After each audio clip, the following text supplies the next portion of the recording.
Easter egg hunts, 4th of July picnics, complete with fireworks and games, lighting a Hanukkah candle, or placing the star on top of a Christmas tree.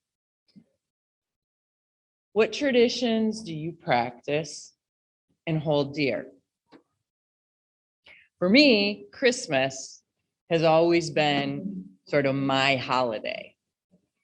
And not just like the day, but like every little piece of minutia in preparing and getting ready to celebrate.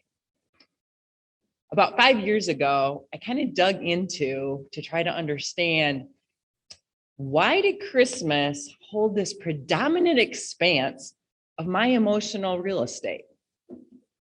And I'd like to tell you that what I discovered was that there was this lofty transcendental experience somewhere in my past, but that would not be true. What I found was that it was the one day every year while growing up that my dad didn't work. Well, outside of caring for, feeding the animals, and milking cows morning and night. You chuckle, Craig. I'm serious. But for us, it was truly the one day where only the absolute necessity of chores had to be done. And that meant that it was a day off. But more importantly, it wasn't just a vacation day for our family. It was the one day that he played with us.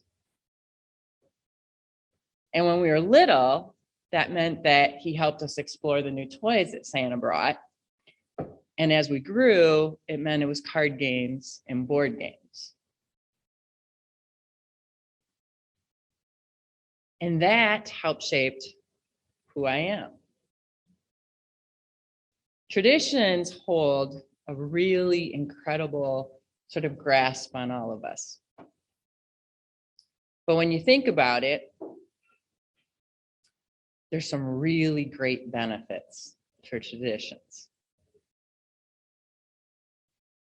Dr. Levine, who is an MD and he's a professor emeritus at UC California, San Diego, says that there's a multitude of benefits for traditions for humanity. This morning, we're going to cover 3. And the example that I just talked about is the first, that bone deep sense of belonging. Because on that day, when we spent it together as family, that was me being part of something bigger than myself. And that's the biggest part of traditions for all of us. It gives us this sense of belonging to a group of people that are shared values, respect, support, and even friendship. The second value about traditions is a sense of being. Now, that word is used an awful lot today, and I think it gets a little murky. And when it comes to traditions, what that means is this understanding of self-acceptance, because you know who you are and where you come from. What traditions do you practice and hold dear that help you remember who you are and where you came from? For some, it's a making of a recipe that's been handed down through generations.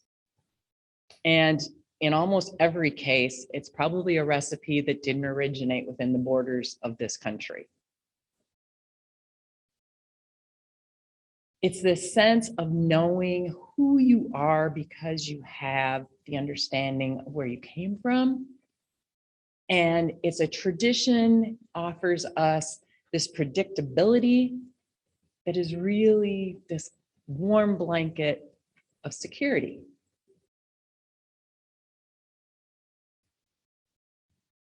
The sense of being, for me, when my grandmother passed away, I inherited this crock bowl. Now, this crock bowl is one of my most prized possessions. but I will tell you that it has no real value. It's a 9-inch bowl, and I'm sure back in the day, pretty much everyone had one. But when I see this bowl, I have this vivid memory of my grandmother meticulously chopping cabbage, standing at her kitchen countertop. Because what she did then was she both mixed and served coleslaw in this bowl for absolutely every family dinner that she hosted in her home. And this bowl reminds me, for better or worse, what I was led to have as an image of expectation of a female. Now that's a whole nother speech. But this bowl reminds me of the woman that was strong, but showed her love for her family through food and nurturing and caring. And that shaped who I am in a really grand way. The third benefit of traditions is a sense of belief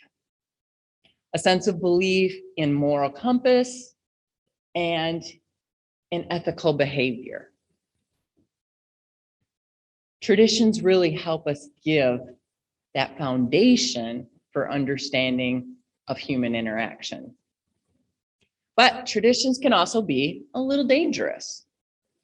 So that bowl that Grandma used to serve coleslaw on the table, well, that's probably not what you would find in that bowl on my dinner table, because traditions have to be allowed to evolve and grow so that they benefit the next generation.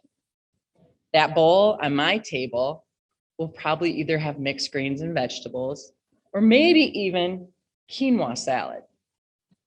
Now, I can imagine Grandma being just a bit flabbergasted and maybe a slight purse to her lips as she would go, quinoa, that's a little fancy, don't you think? I think, Shelly, you're getting just a little too big for your britches. But traditions are really incredible part of weaving the fabric of our life experience.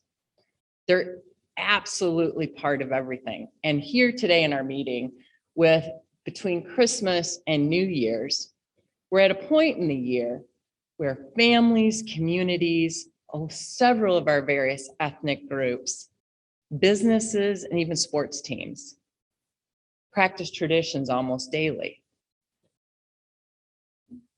And the reason for that is because it really our basis for how we learn to develop relationships and interact personally. By practicing traditions, we learn how to honor ourselves. Now, I suspect that as I've been talking, you may have reflected upon a tradition or maybe an heirloom that has some meaning for you. That heirloom may have a slight hairline crack. It may be somewhat faded in color.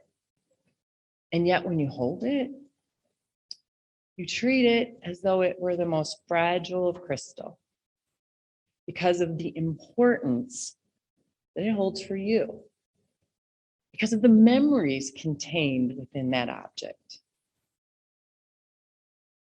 And if in the last 5 minutes you caught a warm fuzzy because of the memories that you're experiencing, be incredibly grateful.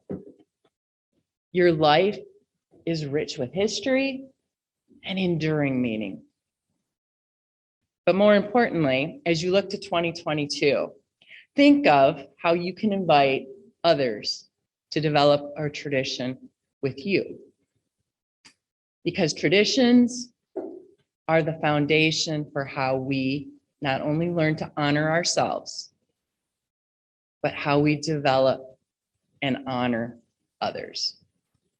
Mr. Toastmaster.